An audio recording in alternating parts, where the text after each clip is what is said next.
Palugon lakune lekas klukita linuting kidung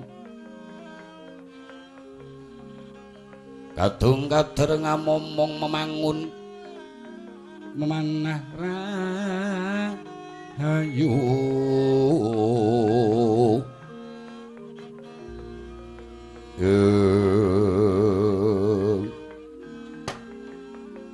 pancen saestu bilih Dewi Banaspati menika putrining Wahyu dudu Banaspati ya Pak ning Kemamang wong tuwa kupinge bosok Mar nek kira kowe kira ana gunane ning kono ki rasane ning kono kowe iki ngopo pasang setan iki nanti kok bagus-bagusa wis kupingmu budhek sisi nang kulon goblok sisi nang tengen woi wah karo wong tuwa dihi kowe iki dong ora dijak ngendikan ki iki mau dudu Dewi Banaspati ngono rungokno kupingmu kuwi sundel bolong wah saya bosok banget kae Setyanwati Pak ayo kuwi tak maksudke iki pancen saestu Dewi Sengkulun menika Setyanwati Pak nah ya kuwi menika wahyuning kraton Pramoli Pramila Pak ah ya kuwi Pramila saking menika lajeng anggenipun badhe nglebeti sayembara kados pundi adat saben aku dimong dening Kakang Semar apa kang tak gayuh kasembadan mulu Kakang aja nganti keri nunggalo wewayangan ning raga tumuju ana kraton Lesanpura tak adepne adikku Resniwira Kakang Beka caritanira Krisang Pandhawa siwi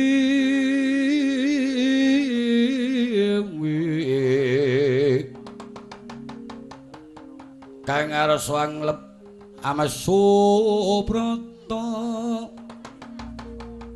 haning arga kilardi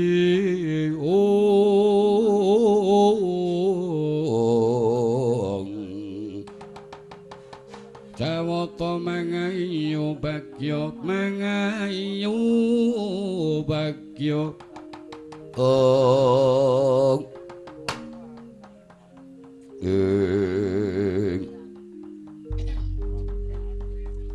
weh mripatmu krungu kupingmu melek kok Ndara Janaka mau ngendika kepiye sapa wae sing tak mong kerejeken apa sing digayuh kasembadan contoh jaman aku ngetutke Wisnu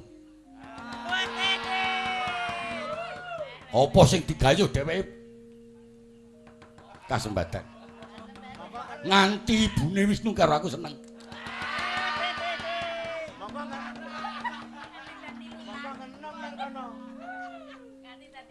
Mar goblok sing ibune Wisnu ki sapa sing seneng karo iki rasa warna-warna ana ibune Wisnu kok seneng kowe iki dienggo blangkrah apa ae kowe kan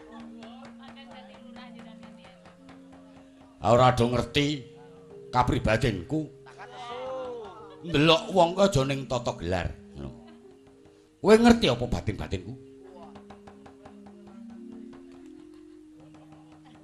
sapa sing tak mong para leluhur-leluhur mesti sukses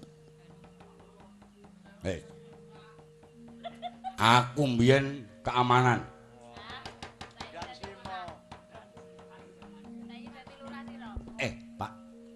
Keamanan ndi, Pak? Jaratan. Iki aku munggah dadi camat. Sing jeneng Camat Pandan Simo.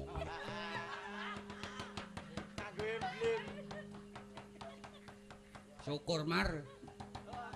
Sune dolan yo, Guru. Aku nyediake kamar loro.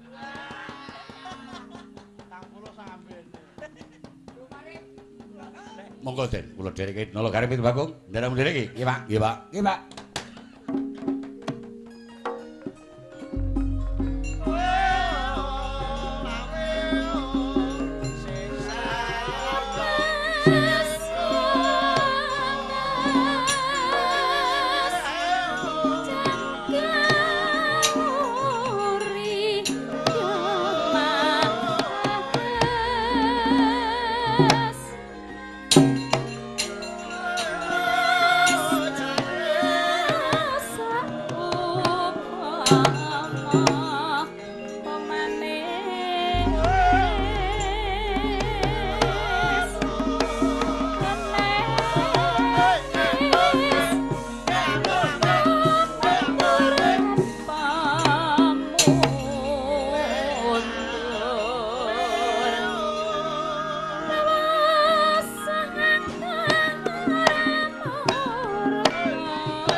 sawetara deh nggon kurmaku sangka ing padipuanmu.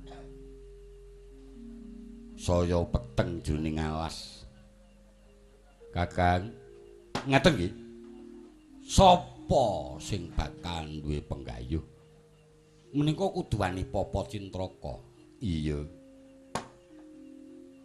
Lek ku mlaku nganti ketayalan Ndara Janaka sebelane klentrang-klentrang ya cepet e. Bagong iki klentrang-klentrang mangan ya cek-cek langsung entek. Bagong iki kejongor lho nganti njenor lambene. Ya, Gong. Apa-apa. Cemplung ndi, Gong? Cemplung kotake. Ngantuk. Mbok aku nyayahe niki mbese cete. Nang pinggir pesisir putahku melek ra jamak-jamak lho.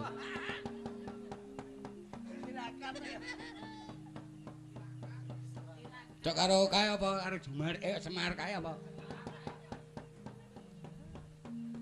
Aku melek aku nang kene mbese cet aku. Kowe ki wong ora doyan gawean kok, Gong. Aku nyambut gawe apa e? Njuku kewayang ya ora bener. Apa gamelan kuwale? Gamelan kuwale. Masang gender we ndase tak kei ngarep. Tak kei tengen cilikane ngiwa kok. Mbok kae cahae ora dong. Mel aku dhewe lak plathok gundulmu ya.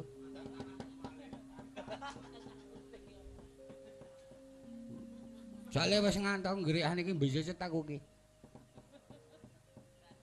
Nek esuk kaya melek aku. Gage-gage weruh atusan iki padi. Ning ngantuk-ngantuk Gong, ning aja ketara. Wingi nderekke bendara ngono lho. Ya. Tak ora ngantuk mataku tak congkok kok iki. Tak congkok nganggo dimik rek. Kan ketok mendelik. Ah iya. Ora apa-apa. Entah semiran barang brengosku tak semir.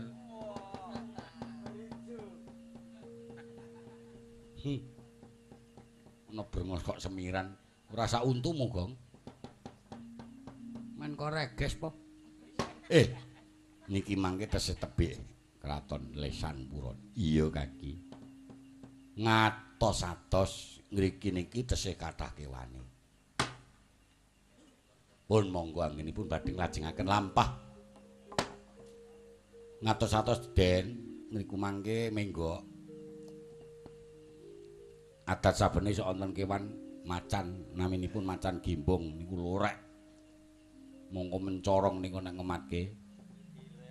Gek mangke dekem-dekem ten nggen rungkutan wonten wong mlaku damprak-damprak ngeten iki sing ditubruk mesti mburi dhewe tenan. Kletak sirahe kletuk kriuk antik.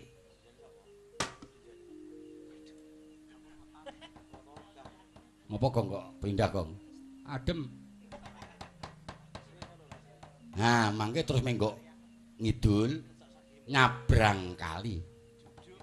Ten dhuwur kali niku wonten grumbul sing rada rungkut mongko wonten watune apit. Ngriku iso nggih ndelik macan kumbang. Macan kumbang niku kendel. Mbuh wis ora weruh, pokoke ana wong mlaku dampyak-dampyak sing saut mesti ngarep dhewe. Saut ndase sik kletuk kriuk ati.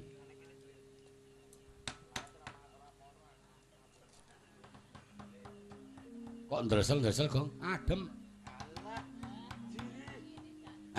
Yuk mangke rada munggah gunung. Wonten drenjongan sithik ngriku alas rungkut banget. Niku wonten macane tutul. Nek macan tutul niku nggen kewanen tanggung. Pedhi ya wani. Iya. Lah mulane nek nubruk wong niku sing ngiringan. Oke-oke sing ditubruk macan tutul mesti kena sing tengah. Sirahe kletuk cureke metu kabeh kriuk mati. Wis gembong. Kombang iki. Kono kuwi tutul. Api aku kok ngendi, Cuk? Lah karepmu kok. Sing aman yo njeron warung kono kok. Nggih ngomongke macan kok sak macan pindah. Mindringe kok. Amun mrinding ya mindring. Ngomonganmu ki cok celap-celup cok nemahi juga. Kena ana gembong tenan aku wedi ku nek ana tumplong. Tumplong ki men diantil kamin apa kok? Kene mburi kene. Kum Mulan marang Sang Bagus Miya kamanungsan Trika dikamantian lono kongas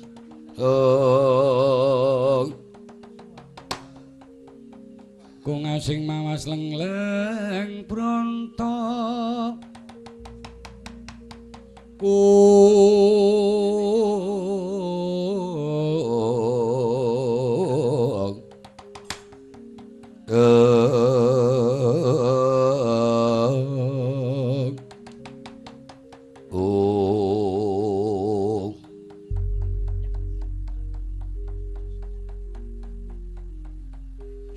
Sigeg kang lumaksana yen lamunta Sang Bagus kandhek wonten ing denda catur denda dalan catur papat wonten ing danggung praskawanan ana angin kang mangidit pedhot ing angin katempuh wadyabala sangka ing tirta kadasar pating glitra salah bawane kok barungan didandani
Tata Gati Wisraya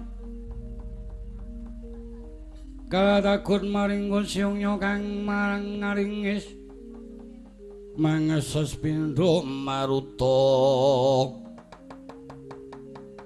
netra kocama groyang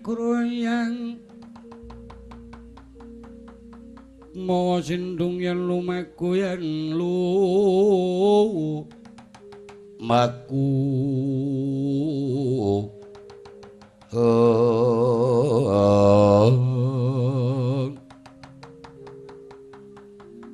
di non ana satra bagus nggih kula nggih marep nek mesti dipek dhewe tumpuk undung sing rombongane elek-elek miyuh japeng baik ing ngarep dene kaya tikus mirang ing tengah kaya lampor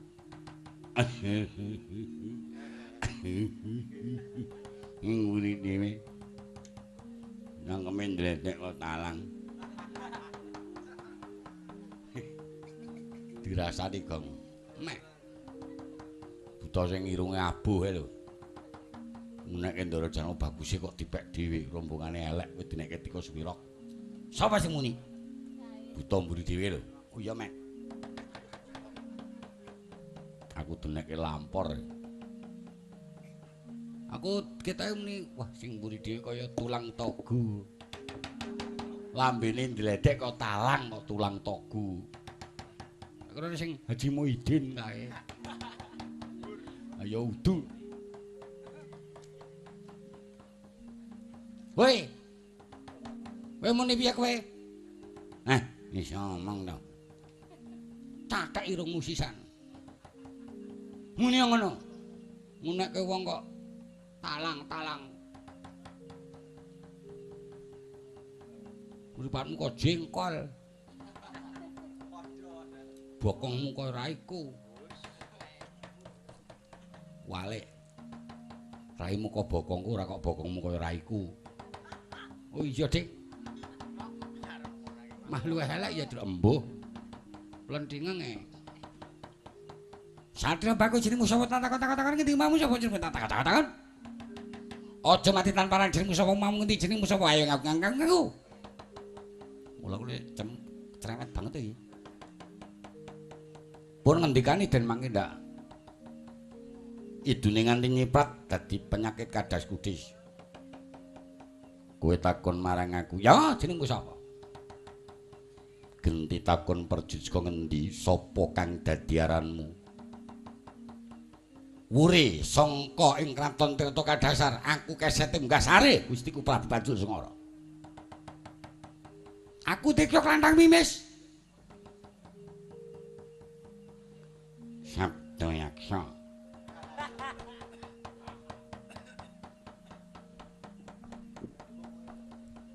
Sapa itu jenenge? Sabda Yaksa. Kaya kenal aku. Weh, Do. Piye Tarni, Do? Matamu. Sesae. Wani ngeloke matane cengangan. Karo wong tuwa pandangan. Penake ya? Ya. Sing ngeterke sapa? Aku ora ngomong kowe. Penake ya, Heeh. Ngerti ya, obahmu sing wong tuwa. Lek arep mati mulai bebrayan iki biyen zaman sekolah.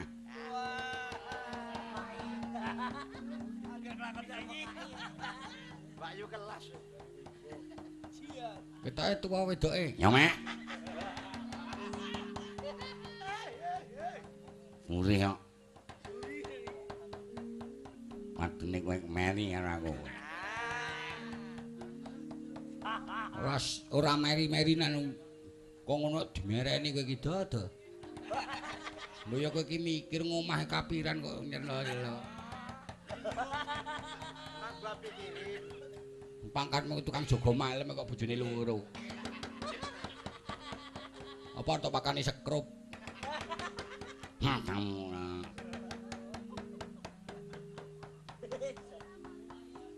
Wis dipisak-pisuki gomen.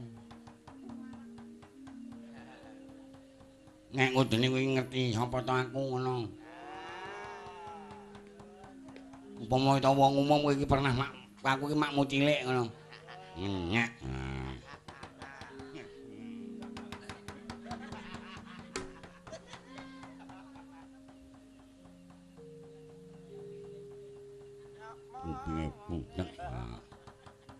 Ngomong pernah kok nyanyah wae. Matane. Jenengmu sapa? Pamadyaning Pandhawa. Satru Madukara jenengku Janaka. Ya Arjuna maliki Panduputra Danang Jaya Wijanarka. Wah jenenge akeh. Sing kuwi Nala Kereng, Reng Nala Wilaga. Gono Wilareng. Renggolina Wirareng. Diwolak-malik jenengku ya akeh. Sing tengah Petra. Sing mburi dhewe ora ngurus. Aku semelang kowe iki buta nek tak srawungi nek ngelih. Ndak aku dadi panganmu mah kowe takon-takon nggonku nggon tanggaku tok takoni nggone Bagong ki ndi ya ngono cilaka aku. Oh jenenge Bagong. Walah sero lek umune. Wong kowe kan ndelike jenengmu mah tok serok-seroke. Kowe aja liwat dalan iki kanggo pacak baris sing Purwadya buta bakal tumuju ing kraton Lisanpura. Gustiku Prabu Bajul Sengara bakal gawe Dewi Setyan mati wong ora kasembadan. Aku kang bakal ngobong kraton Lesanpura. Swarga ginawe ayu. Aja ming kowe maju bareng sak kancamu Janaka ora bakal mundur sejangkah. Kakibara manuk branjangan kopat kapitaka ula tapak tandak sok pedhot wedidangmu parang.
Kowe iki cakil. Nek ro Bambangan ora bakal menang. Kono bali kono. Aja to anggap aku cakil sembarangan. Ngali yo lemu. Ora. Aku urung bali nek ora bisa mateni Janaka. Kabeh iki ngene ya. Kae iki piyayi, kowe buta. Nek nganti ndara kok pingget gedhe tatu, woh tak pacul siramu. Kono tak eman ra? Nah. Ya wis. Wekel.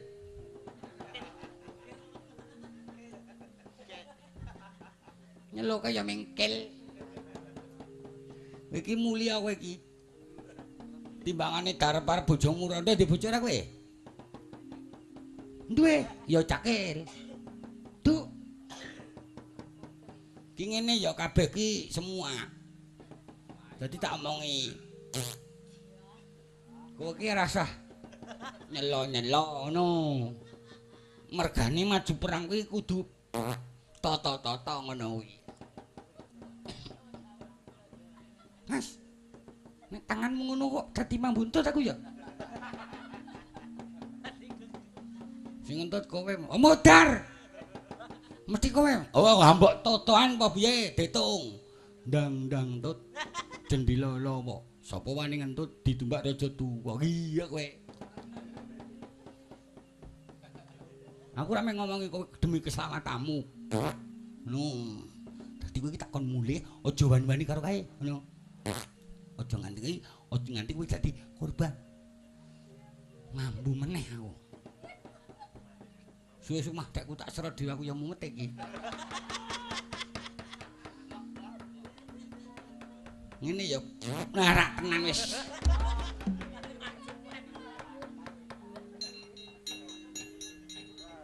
Bacot tak gegem.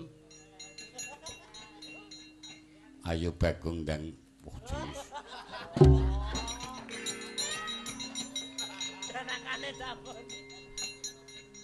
Mah lali Ndara Janaka sing tak garke tangan kowe padha karo ngamboni Bambangan iki. Engko Petruk arene. Apa, Gong? Ora apa-apa. Cakile mau mlayu. Oh. Ngene terus kabeh iki ya ta kowe ya tak pikirke, cakile tak pikirke ngono demi keselamatan. Ah iya. Iya. Nanti kok gadu-gadu dhuwur aku jero. Agar ngambulak saut ambokke dheke. Aduh.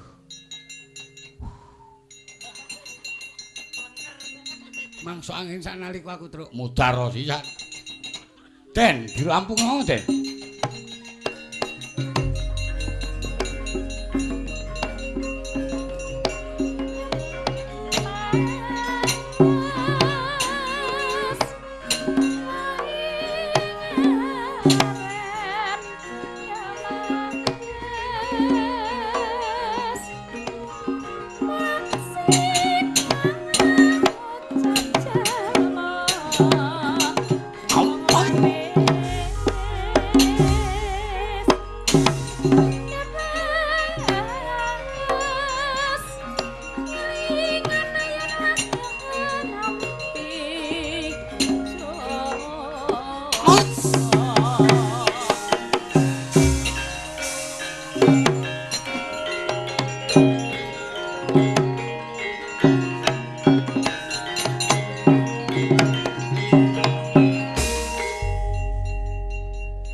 Petruk butane mati. Nggih. Klonyo maneh. Lumayan. Jarike anyar. Nunggu salin.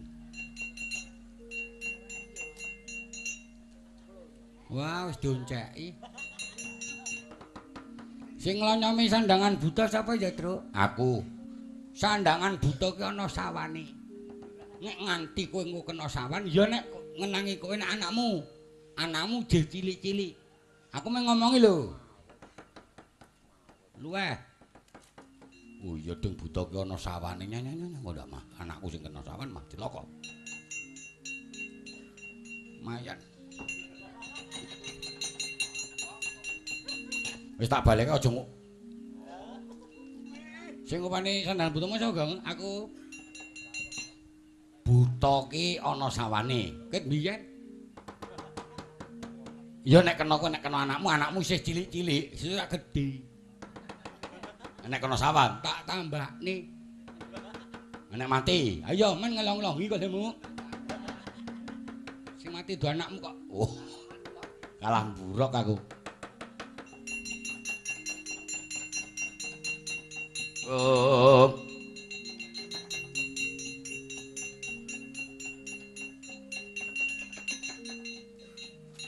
Buta tata gati wisraya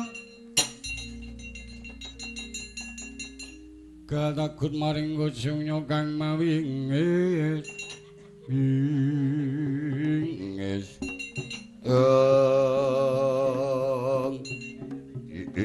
lata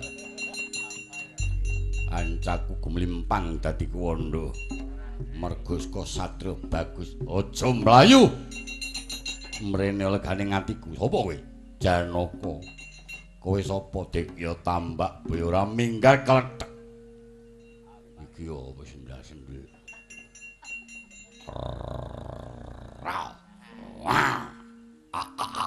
ya woi mah digetak aku Janaka aja mlek glundungi memet bangkemu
Petruk mbebayani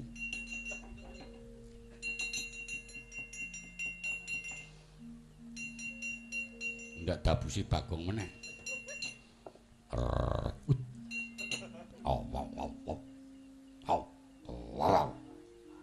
isih urip ya tepaplangan tangane serep buta-buta. Lho, Bu. Kowe buta mati apa urip? Setengah. Setengah apa? Setengah urip. Wani karo sing tak wedeni ababmu. Sing tak wedeni apa? Ababmu. Ngamune apamu, ababmu. Tak kletak wandamu. Aku nggo bendho tibakno. Tenang, nan, yo.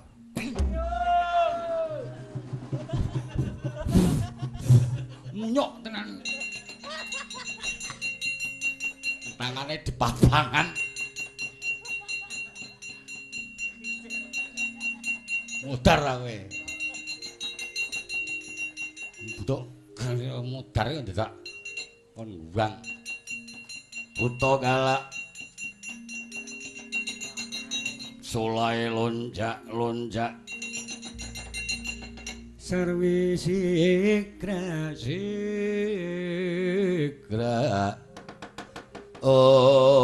nggih sapa kowe aku Janaka kancaku padha dadi korban tak ibarat yen kowe negara pring aja tok pilih sing bener sing bengkong rampeten mrene aja mlayu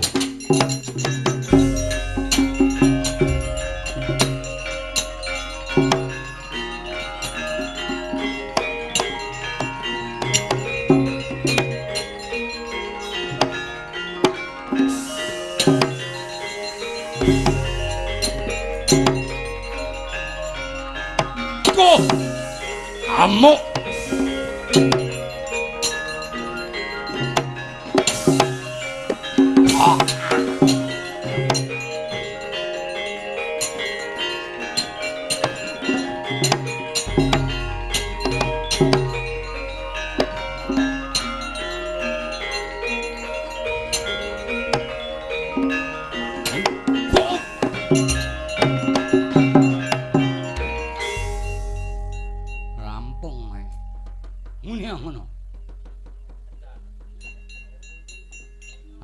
iki Guang, Truk. Yo.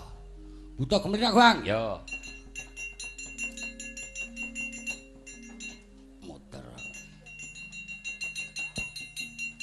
Buta muter. Ora paedale dandan. Tunggale. Kancaku maju mati, mundur mati. Wong bagus belakno, maju mrene.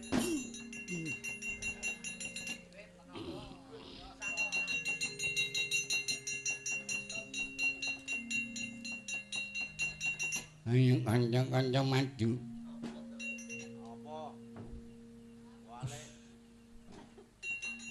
Iki apa iki? Bu. Kara kelingan buta sing mau kae. Sing jeglugan ro aku mau. Tak kira nek wong iket blangkon. Ngapa makane? Ngapa kowe? Nyatut kowe kuwi. Ayo catut nang nek wani.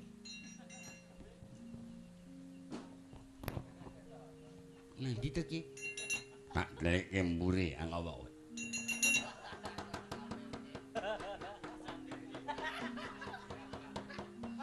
Tak pindah tak baut mburi. Wang truk ya. Makane. Sing urip ya, Gong? Wah. Oh iya lali mah durung tak kerjani ku mengki. Ya. Kok lunyu ya? Tak oli.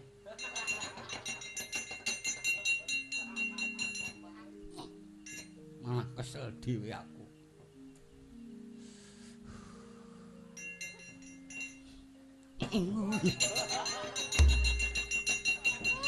Ngedar kowe. Ngapa kok ngujel-ngujel? Sing dicatut mah aku turu. Lha iki ya aneh. Nyambut gawe karo turu. Jo meneh kok mangan ora turu karo nyambut gawe ungkruk kowe turu. Kari digugah Mas, bayar.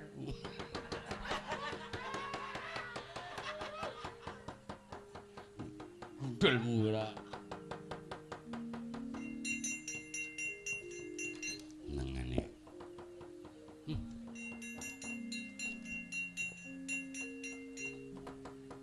Kowe ya buta? Buta. Mau ketok kowe? Dik ya sabda kala to? Amak kowe. Petro. Haru jenengmu. Jenengmu Haru. Saru piye?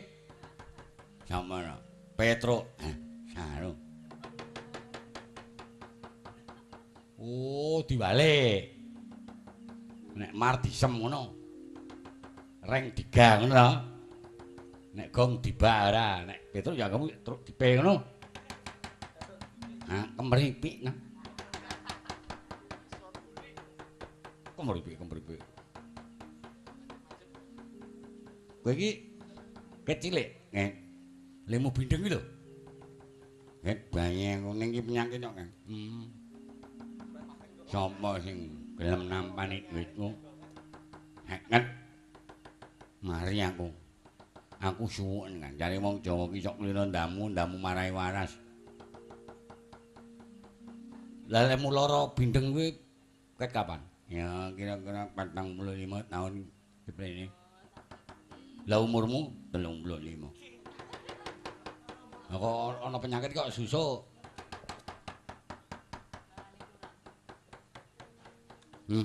Heketnya. Aku tamunan sik. Kok lomo temen? Wis. Aku mari tak bali. Karya slamet yo, Kang. Iya. Kok dadi kok ning kok kan ora kok mati aku sing pindeng ya. Kang. Bae, nak kandhane, Kang. Apa? Nak kandhane sing arep kowe. Kok lelemu temen? Adate 5.000 cetil murah jamak-jamak. Nyo tak kei 5.000 sing iki pek kabeh. Nyo. Tenane, Truk? Nyo. Dadi mutar kowe. Ora ndine pindho kok dadi lemu banget iki. Lah munyuk iki dadi mahmu sing pindho iki piye iki? Duit memolong. Ora nyekel duit ya biasa ya.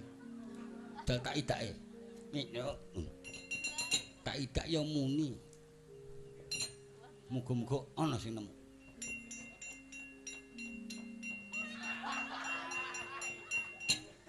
ana duit 50 kok diguang. Mripate diwangani melek nggo golek duit kok diguang. Kakang Semar.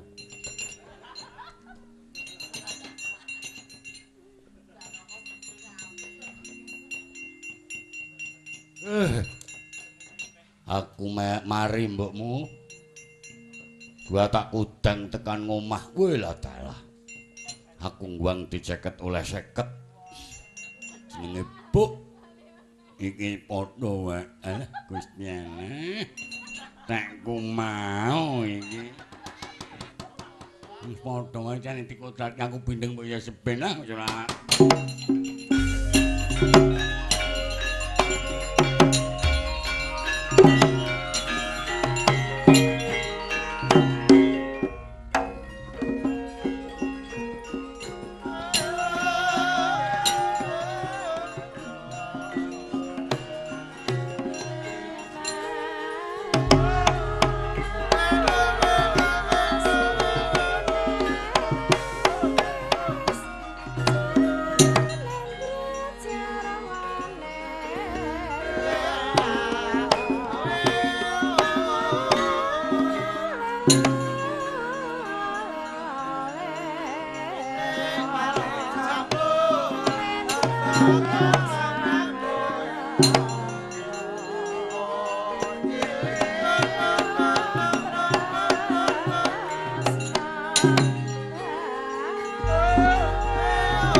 Nenggih Kang Lumaksana. Raden Janaka nurut saklebeting monarsa mawon wonten ing kraton Lesanpura. Anenggih ingkang lenggah wonten madyaning ngono Raden Setyaki ingkang ambangunaken teteki. Anjalari punang gara-gara temandu ing kayangan nenggih ing utusan medhak wonten Marapada Sanghyang Bathara Guru den utus ingkang Raka Sanghyang Rada kepatihan ing Suralaya. Iya amarpeki marang Raden Setyaki anggen nyombangunaken teteki. Ing Raden Setyaki gugat duk nalika ngawonaken Raden Singa Mulangjaya. Gada wesi kuning ing dadi pusaken Raden Singa Mulangjaya kabanjut dening dewa. Panggugati Raden Setyaki katarimah den perpeki marang Jawata pungun punti asing Mardaya.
Maraina semu banyuang aruna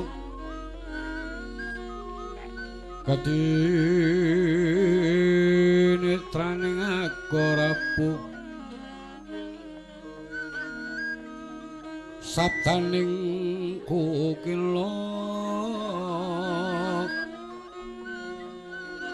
kringkani kara saketer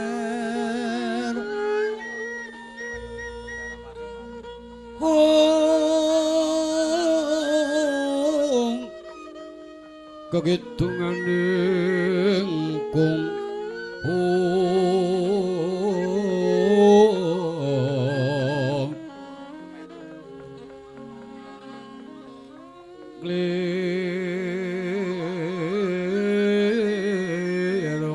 sing ini panco bebetok ayam bono ayam bono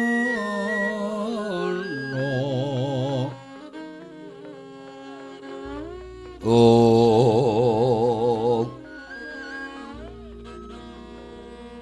wanjine wis kakat Injang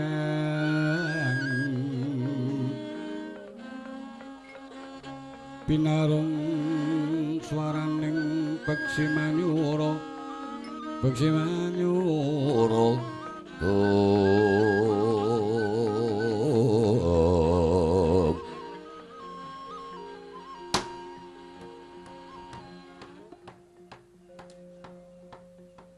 merkencong warudeng lho tur ya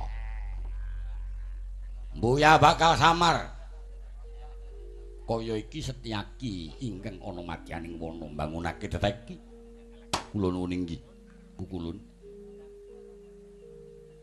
sembah pangabekti migunjuk sandhaping puput ya ulun tampa sagi kula anggon kita mbangunake teteki njalari ponang gara-gara deng deng nung nung nung nung nung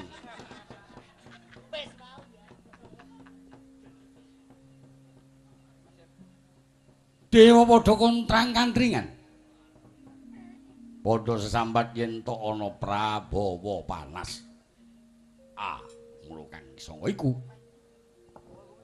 paran kang dadi sedya kita dene kita mbangunake tetapa ana madyaning wana ulun istanipun kula badhe nggugataken dhumateng Jawata yen Jawata mboten kersa peparing ateges Jawata kirang adil para marta Rikala Kaka Prabu Bathara Kresna saged mbedah negari Ndhurawati kula saged ngawunaken Raden Singa Mulangjaya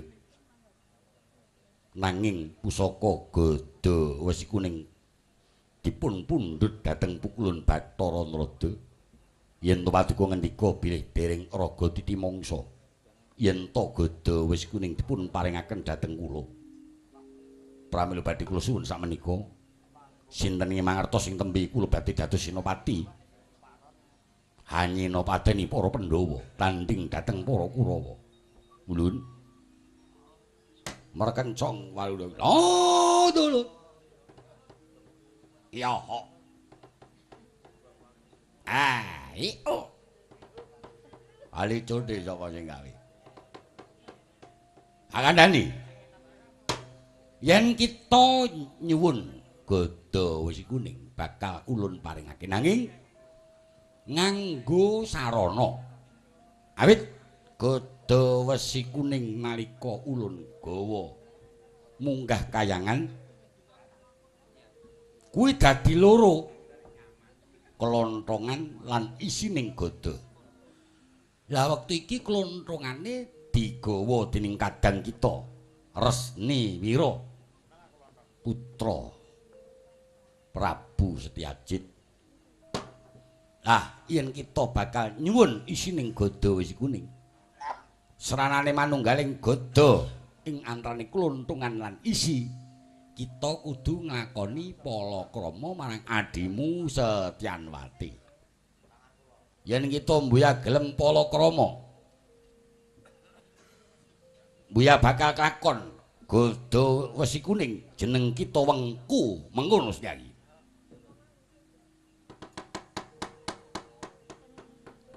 Dewa Yanuntuna ngaprangga sang sayan mangimbo-imbaning kayangamu sawela gringging sawela gringging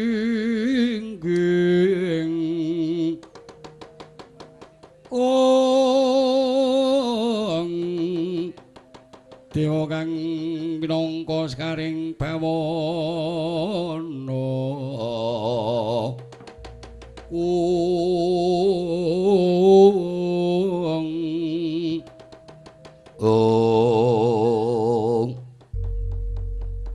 menapa mboten badhe nampi walak menapa mboten badhe nampi sapu dendaning Jawata menika kadang kula nalika semanten miturut pawarta kula menika putranipun Rama Prabu Setyajid. Ah, tak kandhani. Sejatine kita iku dudu putrane Setyajid nanging putrane Basudewa. Kandheng Basudewa. Lae apa jenenge kagungan putra dampit antarane kita lan Warasabadra, kita dipisah banjur diwengku dening Setyajid.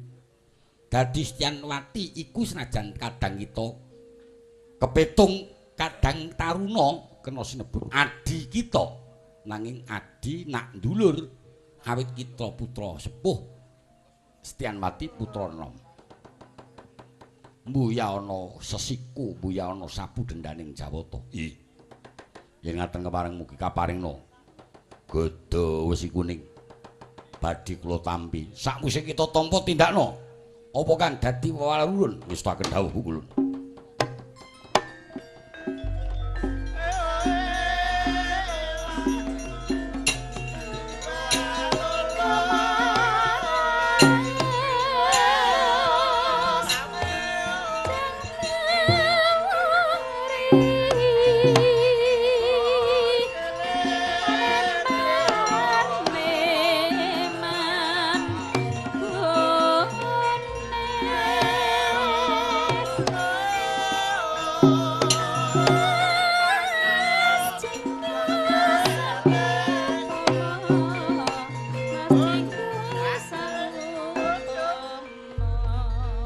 Wis kita tampa sampun. Aja nganti lirwa tindakna kewajiban. Sapa ingkang bakal nggayuh Setyanwati kudu kita adepi. Jer kanggo srana manunggaling gada wesi kuning. Nggih. Sasampun mungkal paringaken dhateng wah nyuwun pamit. Kaparing ana pangestu kula badhe nindakaken dawuh dalem pukulun Bathara Nurutya. Kang paring ngati-ati ulun makayangan. Nggih, mekaten ulun.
janing yaning talaga kadilangit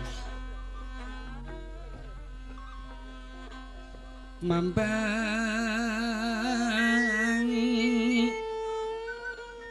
tebas lan pumaneka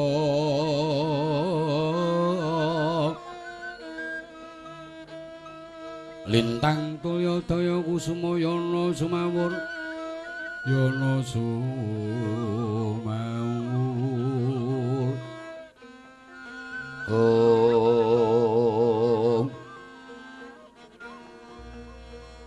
Koko Prabu saksamunipun Koko Prabu rawuh ndadosaken raning manah sedaya para kapten kula ngaturaken pambagya Koko Prabu awis saking pamujinipun Yai kados mangke kawidaten. Wah.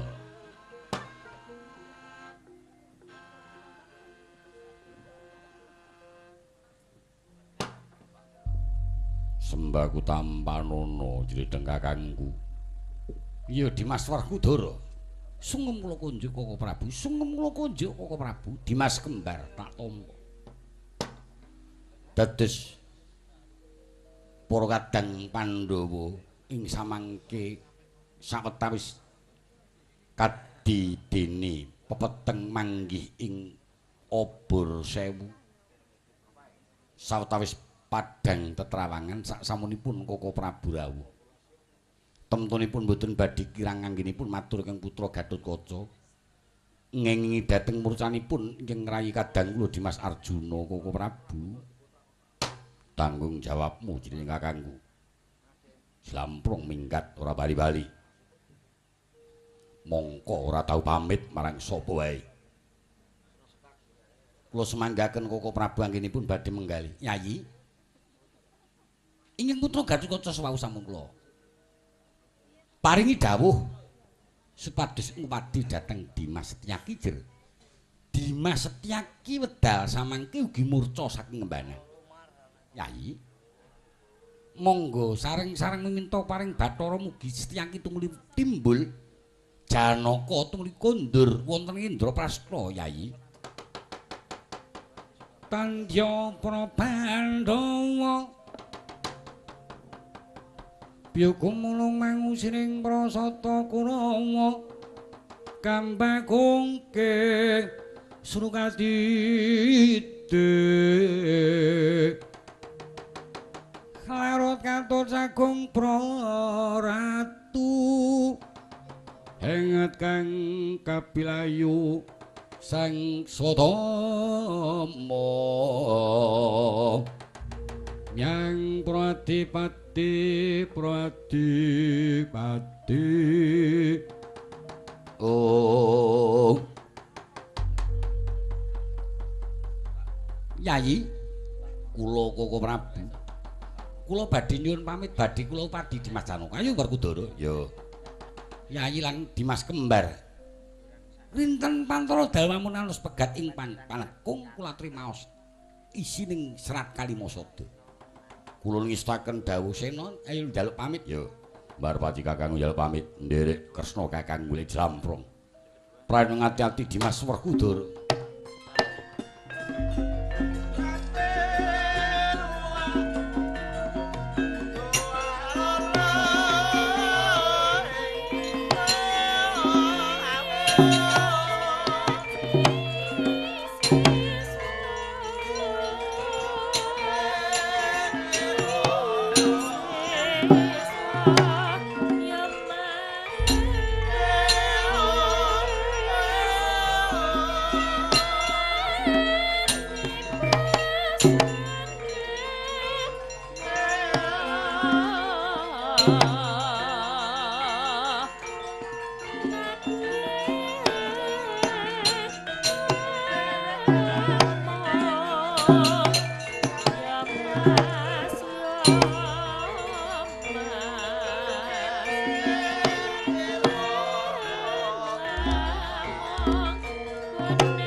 ingin menuju lumaksana dhateng kadheretipun inggih kang lenggah wonten ing kraton Lesanpura. Prabu Setyajid kadhep maring putra Raden Resniwira. Pungun Tyasih Wardaya wong agung pirsa maring putra sing ngadhep Ngabyantara.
Resniwira wonten maring adhawuh Rama Prabu. Apa dene patih kawula kepiye pawartane nggonmu ngedekake sayembara? Duk nalika semana utusane Prabu Badil Skara apa bisa kentas? Sampun boten wonten. Dumunung wonten negari Lesanpura sedaya sami mundur. Ya syukur nggih. Tetelo lamun ta jeneng para kuat ngrangkul tumraping katentreman. Ingsun bisa nekseni lamun ta jeneng sira kuat pinangka senopatining kraton Lesanpura. Namung sakwanci wonten penglamar tetep badhe kula ayunaken. Kula boten mangertos menika sinten, tetep badhe kula adepaken. Jer pancen wis tok antepi pisan meneh. Aja nanggung yen wedi aja wani-wani. Yen wani aja wedi-wedi, makaten Kanjeng Rama. Sigra bala kang tumingal Prana campo kang samya medali Klero taden weting kota dayang kumanguncang niti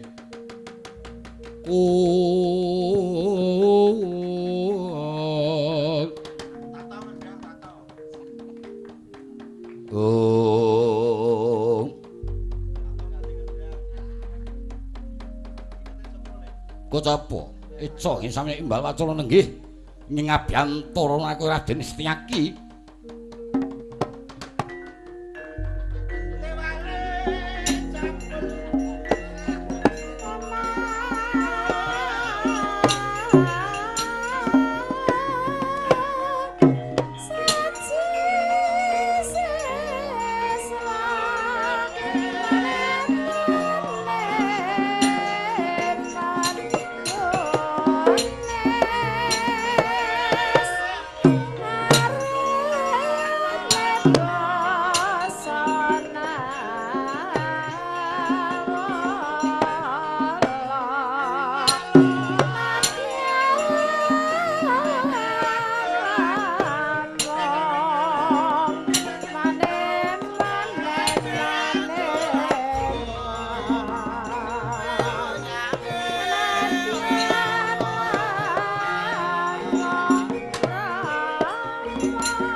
Resmira kula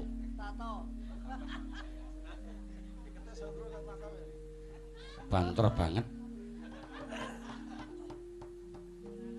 Tamu kang nembe prata nggone manjing ana ing Stinggil menika Kang Putra Ora pangling Setyaki kula nuwukaken Kanjeng Rama sungkem kula kunjuk. Iya tak tampa. Kang Mas kula ngaturaken sungkem pangabekti. Iya Dimas tak tampa. Ana wigati apa kok dadi jeneng sira ngadhep ana ngarsaning ingsun? Keparenging Bathara. Sampun pesti mbok pilih. Kedah dados jadu kramanipun nggih putra kadang kula Diajeng Setyanwati pramila bababisan kula nglamar keparenga dalem menika kula suwun Setyanwati badhe kula jak mukti wonten ing Garbaruci mekaten Kanjeng Rama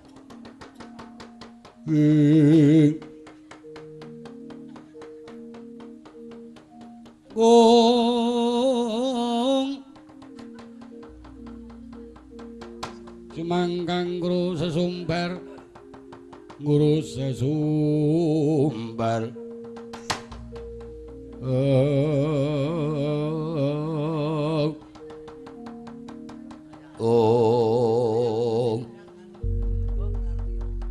Nuwun sewu Kang Mas kula mboten ateges badhe nyangklak dhateng kadang sepuh nam menika sampun kelebet sumpah kula kadang kula Setyanwati saged minengku dening priya. Priya menika kedah saged inggil kadigdayanipun nglangkungi dhateng kadigdayan kula. Dimas aku ngeman marang jeneng para. Yen panjen Dimas kok nantang marang pun Kakang ngendi papan jembar, tak teter kasudane. Monggo Kang Mas.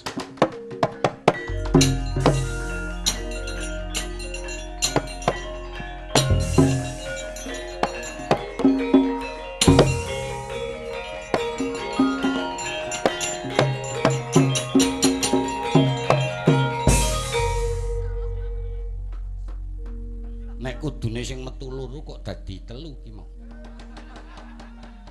Yen nyuwun ngapunten perjurit ragi cacat mripatipun dados tansah gecel pritanganipun. Sing metu wong loro kok dadi telu. Mesti telat. Ati wonten dawuh. Aduh. Dadi malah bingung rasaku. Setyaki anak resmi pira anak? Ya gandeng wis diantepi dening Resmira.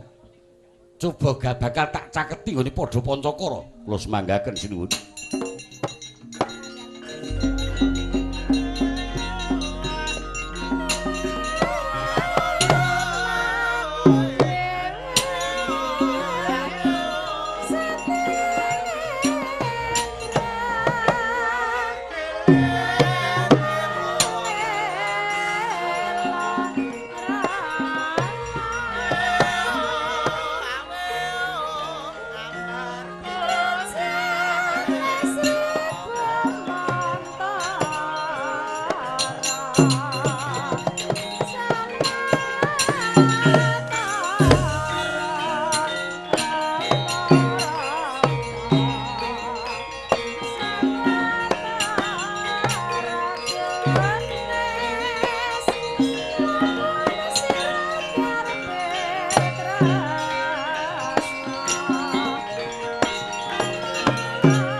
Rasaku kan rembug gandeng arep wis muni kowe sing dadi senopati ngedekake sayembara perang. Aku bisa mboyong adikku Setyanwati yen bisa ngalahke kowe.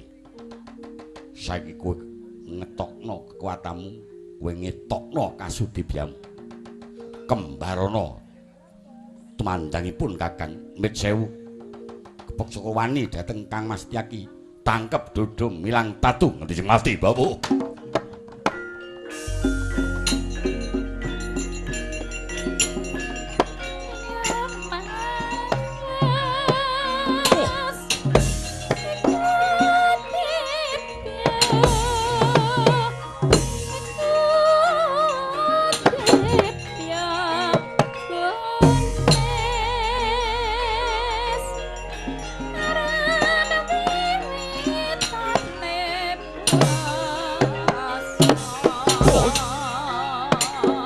Oh, duh.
Pancen digdaya Kang Mas Tyaki.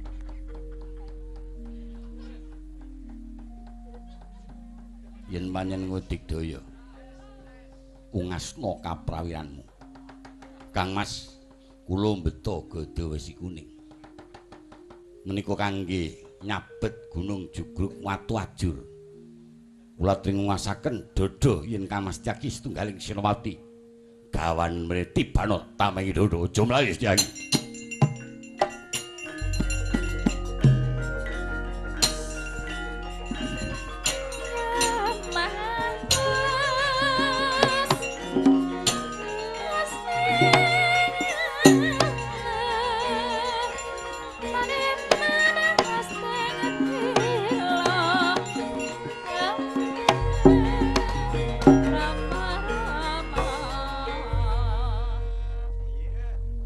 Aku ya nggawa wesi kuning.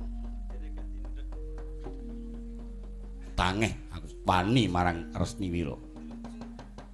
Mrene Setyaki. Campuh Bandayuda Raden Resniwira mengsah marang Raden Setyaki.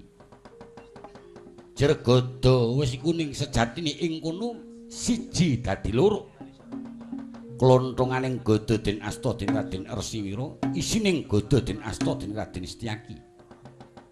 Anggar gada sanalika manunggal nyawiji klonthong manut isining gada. Dumawah wonten astane Raden Setyaki, cakut Raden Setyaki, Raden Resniwira sigra kakepruk gada. Sirna padha sakala sirnane Raden Resniwira ilang lap manuksma marang Raden Setyaki.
Setyaki, kula Kanjeng Rama.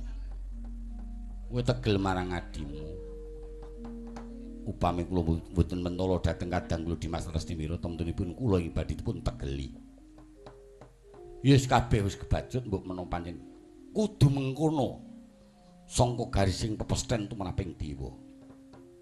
Mung wae gandeng Resniwira kang nyirnakake jeneng para jeneng Resniwira agemen. Ing istaken dawuh. Banjur tak tetepake Setyanwati dadi garwamu. Yen ana apa-apa sing ngadhepke kudu Setyaki, kula dilenggah ingkang prayogi. Cekap kula ing badhe manjing wonten Senopati sinten ing saged ngawonaken ingin putra saged mboyong. Setyanwati tak nggo gawe sesulih tumrape Resniwira. Madika Senopati ndodho tumraping apa wae kesinggihan Kanjeng Rama.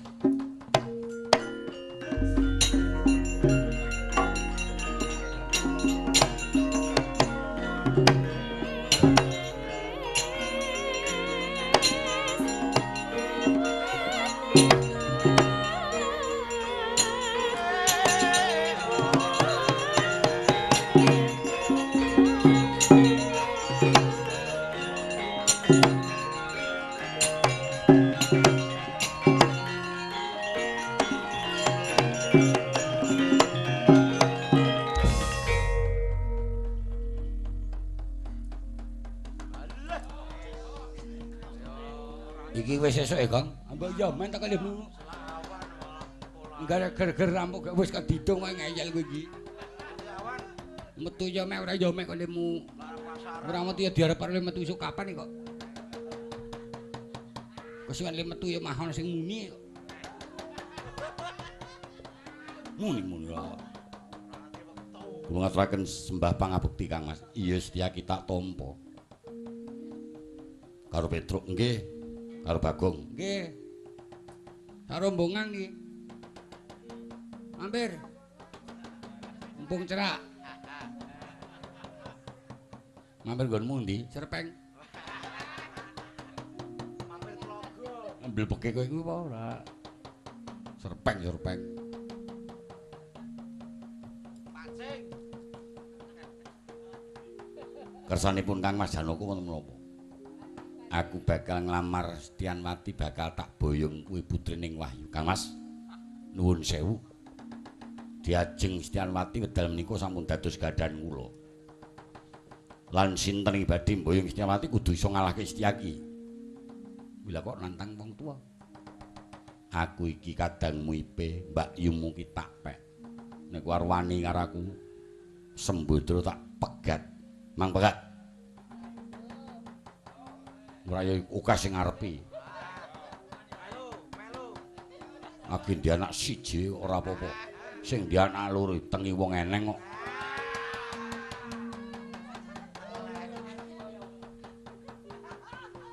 Entekku kae mah meteng anggur. Aku kira ngomong ketekmu ya gong aja. Kok iso wae ngatini kejeme ora umum. Bojone jenengmu ki bojone apa bojomu ki jenenge ngatini heeh. Wah bojoku nantro panen kacange nyunggi sekintal mung aku ora kuat. Ngatini iki kuat kok tenan kuwi. Nganti mantuk-mantuk kae.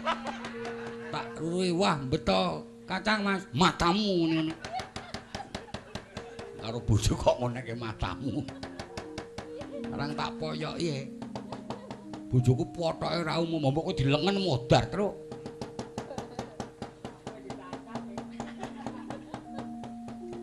Gek wong sadise ra umum.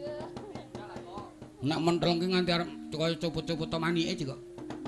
Wis gek men perang kowe rasa omong wajan. Mbok yo men kolemu. Perang barang nyaya-nyaya awak. Arep nyoba pun Kakang, apa Abang? Maju antem gedor rampungnya.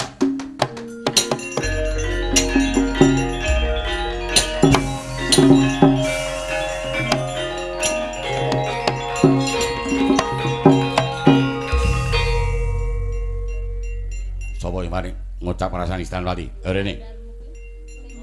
Tutuk godhok siramu. Ana kok maju kok. Mah.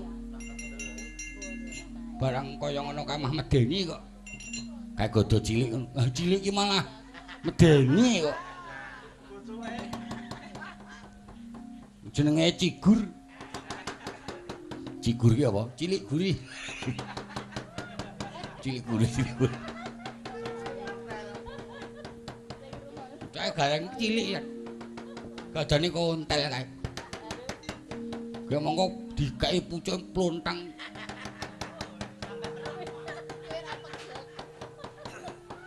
Kono gong mah wah jan mah. Dituthuk kae matuk ngono modar aku. Men gareng wae apa? unjuk pemane garing didomong loro. Ngaeng kowe iki. Sapa sing ngucap marani Sedyanwati? Mboten enten. Ya wis. Aturna sapa wae Kang Mas Janaka sing mateni aku. Wah, leleng tenan. Ndara Janaka dibopong digone ngamar to kok. Yo.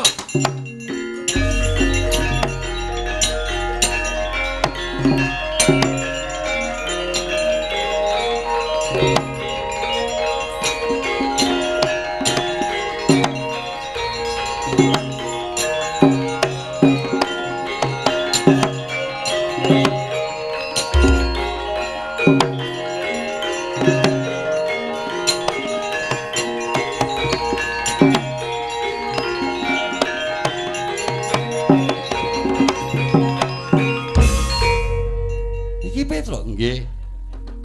Sungem kula. Iya, ya tak tampa. Ndara sungem. Yo. Karo Bagong. Nggih. Pun mau. Sing kudu takon aku. Aku ya kena kalihmu. Ngoyol banget. Sengit aku karo Bagong.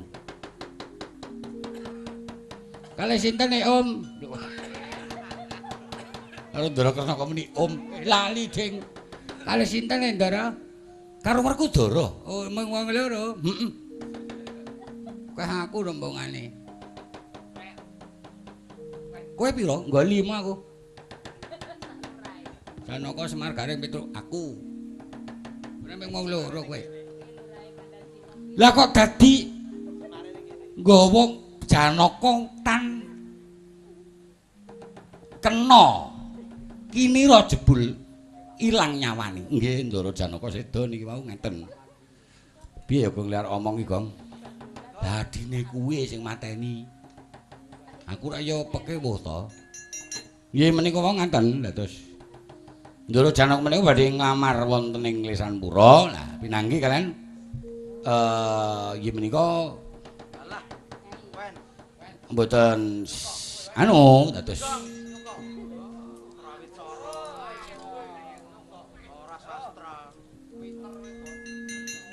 kowe iso lopok kok tak rasane. Goblok kowe. Monggo sekolahane jurusanmu kuwi nang sastra lho. Aku ora nanggone mangun. Mangun. Woi, wah jan. Seru-seru ki ya ngopo? Iki karo omong, ya omong. Ki ngene lek ana sapa jenenge? Menika ngaten sinipun. Ndara Janaka ngamar wonten Lesanpura gegropyok.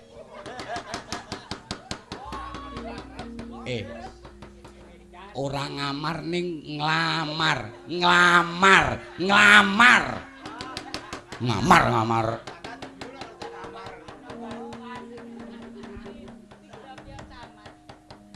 Oh, nganu kleru. Ngangge L. Nglamar. Janaka. Wah, ketemu kalih Keng Rayi Setyaki. Setyaki ono ing Lesanpura, nggih. Hei. Guyu. Kabare urung rampung. Hihihi. Piye? Anggepe ki cok ngopo lho. Lah.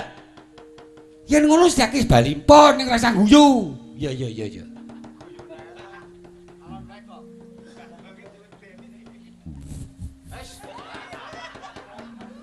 Kowe iki ngopo? Ana Kresna diwaneni Bagong.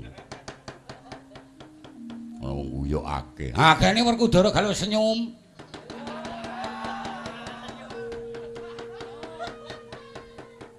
Ha, njur Ndara Setyaki ngendika ngeten. Terus Janaka sing dadi senepati kula. Sampun lajeng lamar Sedyanwati kula tadike mboten entek, mboten entuk.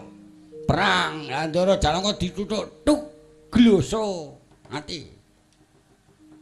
Kula semanggake Kang Sinuwun, gek diungkuli kembang, gek panjenengan kepripun ndangu, matur nuwun. Ha ngono. Pak mut sisan kowe engko.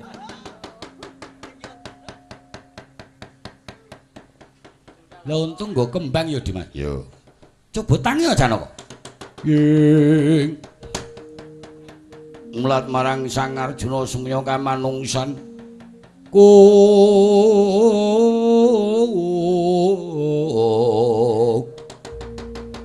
Sumya kamanungsan liringe koti kamantyalana gungas. Sing merwasa sapa Dimas? Kadang kula Dimas Setyaki Koko Prabu. Anggen kula teteki namung badhe nggayuh Setyanwati jebul.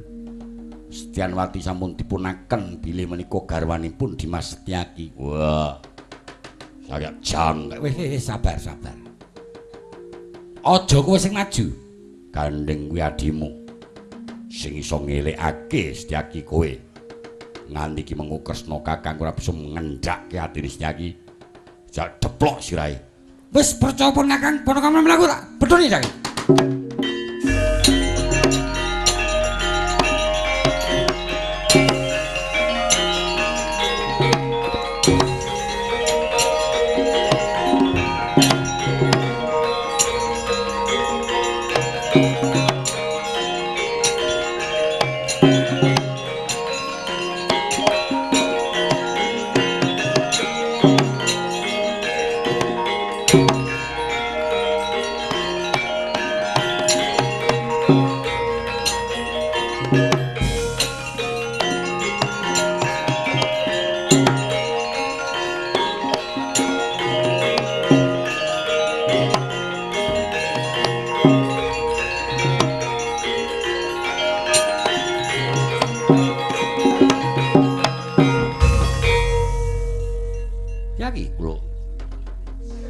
Mateni Janaka sapa? Kula.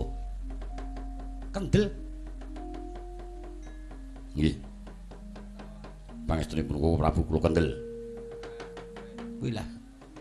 Rada ngayal kowe. War ngomong Bagong. Ora apa-apa. Tutuk godo mati kowe. Nyilih. Tak ngene entuke anake Petruk. Wani niru anakku kowe iki, Cok. Kok dadi Setyaki wani marang Janaka? Kang Mas Janaka meksa badhe mboyong Setyanwati mongko kula sampun dipun palakramaken kaliyan Dyajeng Setyanwati. Krana kula saged nyirnaken Dimas Resniwira. Dimas Resniwira ingkang ngawinaken Pakem Boyo. Resniwira pecah saking tangan kula. Kula saged mboyong Setyanwati. Lah nek ngono ya pancen sing luput Janaka.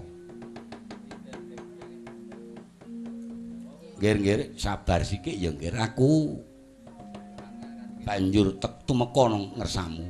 Duh. Kula nyuwun pangapunten Paman. Ya ora dadi apa. Kok Ndara Kresna ki muni Paiman to kaki. Jenenge Paiman kok.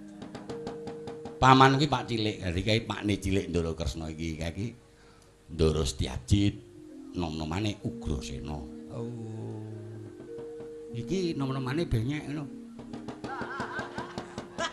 Benyek-benyek ndasmu kuwi. Ugrasena kok njero benyek. Gandeng Resniwira tumekaning mati mergo Setyaki jeres. Si Resniwira kang ayunake bebana. Bebanane takar ludira nganakake Pakembaya perang. Sing bisa ngalahake Resniwira Setyaki. Teges Setyaki sing bisa mengku marang Setyanwati, sapa wae ora bisa. Iki wis dadi sumpahe Resniwira lan Setyanwati. Oh iya, yen ngaten mangke Janaka kula badhe ngendhakaken mangsa Buddha nggih. Malah kepara Gandeng Setyaki ingin bisa palakrama marang Setyanwati. Senopati Lesanpura tak pasrahke marang Setyaki. Tentrem lan orane Lesanpura pasrahke marang Setyaki. Cekap ingkang putra Kanjeng Rama. Koko Prabu nyuwun pangestu. Mengko tak elekne Janaka.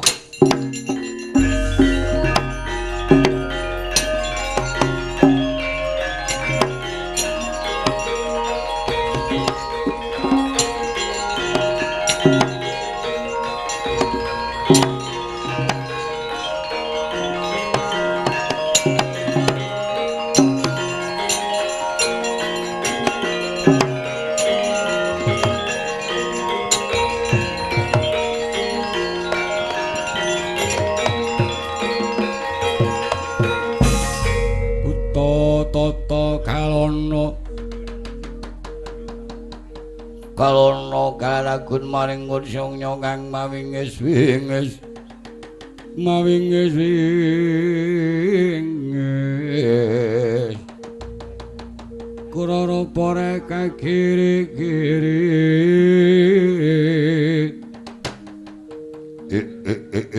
latala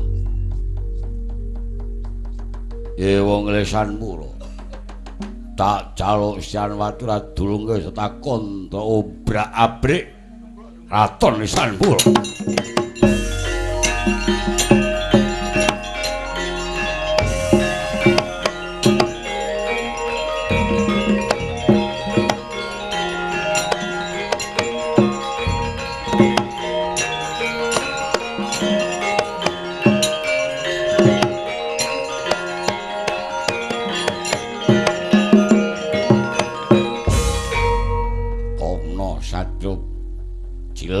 sapa Setyaki kuwi sapa Nalendra Teta kadasar aku Prabu Bajul Sengara tak jaluk Setyanwati bakal tangguh Prameswari iso ngalahke Setyaki tak ulungke adikku Setyanwati gaglak mangsa Gawara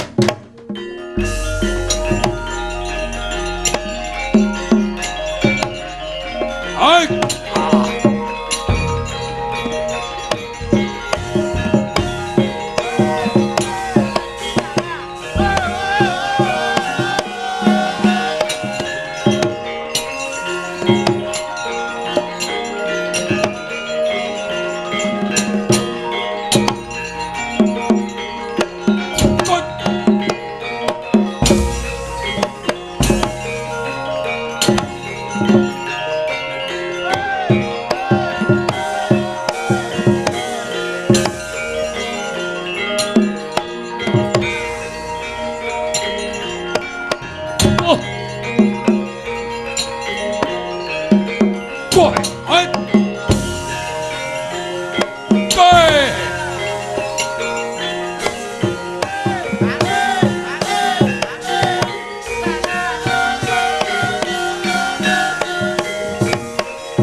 Stakini mumbul kathanira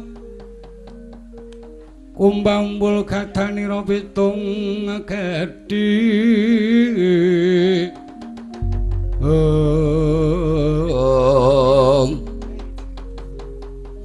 hamba wakih aku saiki ing Raden Setyaki wis kabakem dening Prabu Bajul Sengara meh tekan bangkean Arsoden mamah dening Prabu Bajul Sengara kengetan lamun untuk kegadaan pusaka Gada wis kuning ragah-ragah astanira nyampluk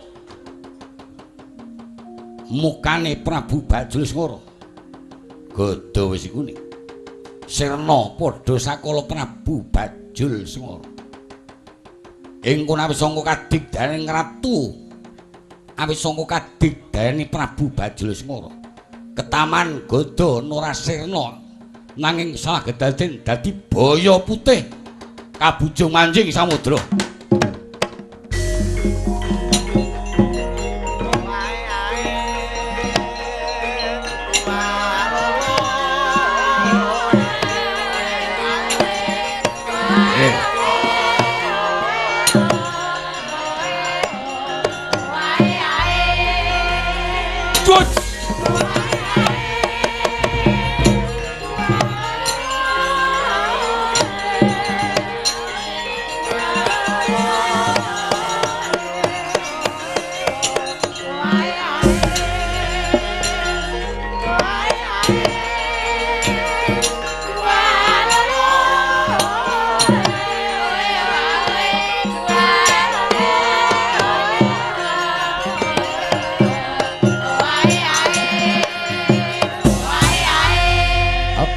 sinengkang wali sandang walikat kotak mau simbar cocok wang malang wendes nyokang sirus rukal mumus nyopinatut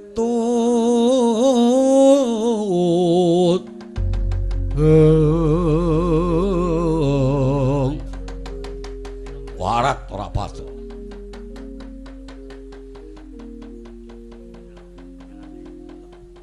sing bisa nyirnake Koko Prabu Baljasengara. Sadran ora ngapir carit remet kali kalah bagi.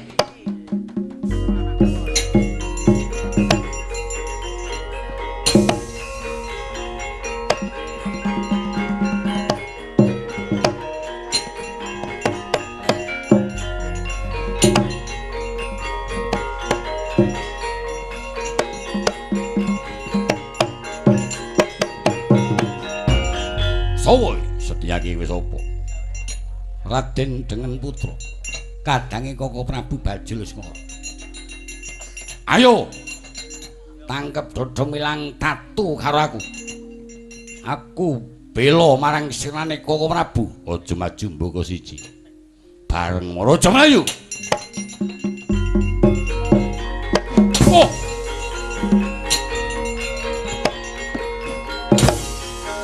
Go.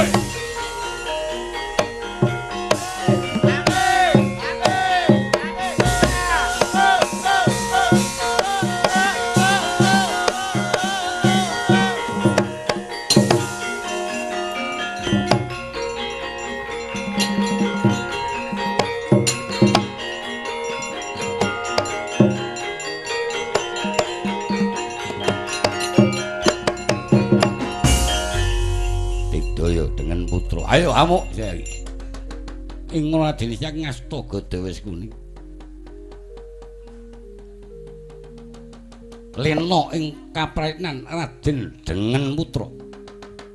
Kena kesampluk gada sirna padha sakala. Sirnane Raden dengan putra salah gedaden dadi kewan kura.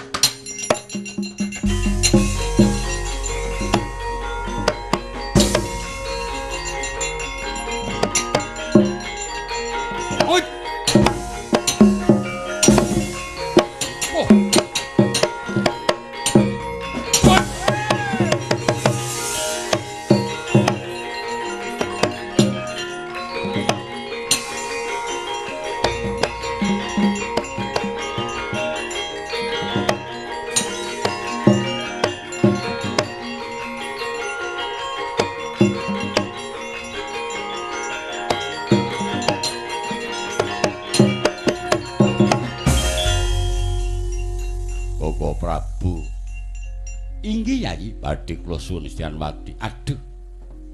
Badhe pun dhahapaken kaliyan sinten? Paman Durna. Sampun kelajeng sepuh. Oh ya wong tuwa kok ya reka-reka. Sakmenika kundur jer. Setyanwati sampun dados jatuh kramanipun Dimas Setyaki. Wah, nggih sampun. Yen ngaten badhe kula jak wangsul Paman Durna. Manggaken Nyai. Paman wangsul.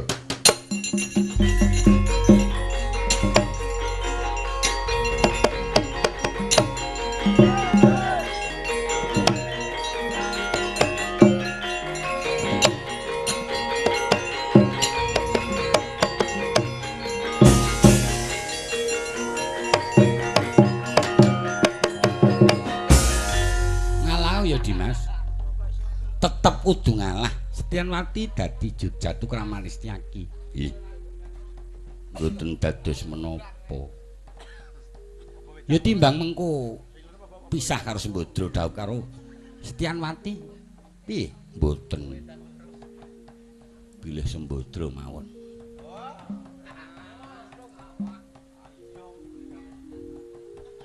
Ilang-iling ilang-iling. Eman-eman. Iya ya.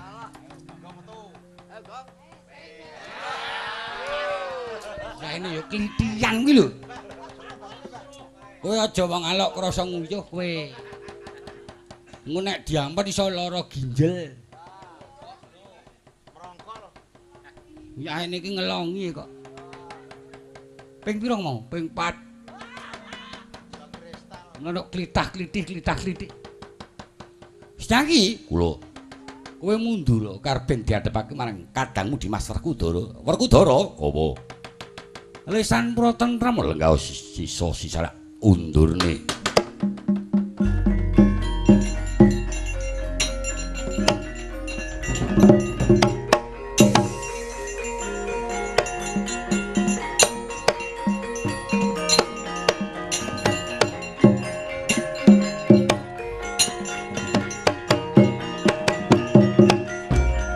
Wis mundur kaben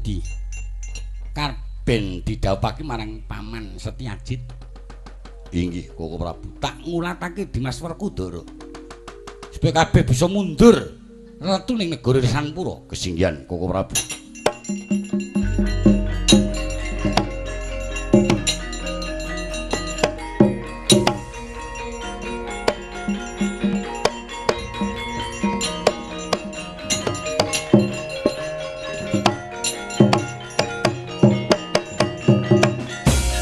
Andik Bima kena siyaka Sutibya sawara-wara King apa Werkudara wis patih kala teluh braja tak jaluk Danwati dupai Ramaja mlayu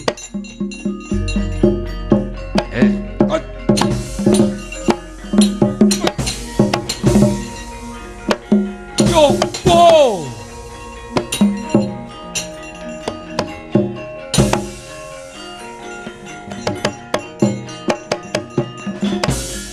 Kek ana urip aku culna takuan Ki wis kurut angkamu